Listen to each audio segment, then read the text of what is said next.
Okay, good morning, everybody. Today I'll be leaving and going back to Ghana. I'm here on behalf of all the children to say a very big thank you to you all.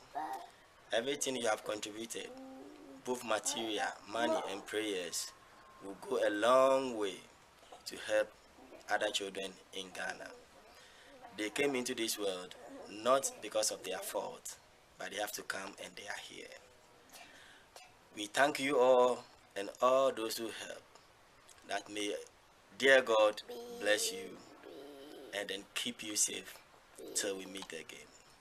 I'll make sure everything that you have contributed, even a pin, will get to the children and send you back their response.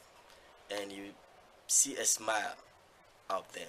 As the famous saying goes, God will never give you a load without a cloth to carry it.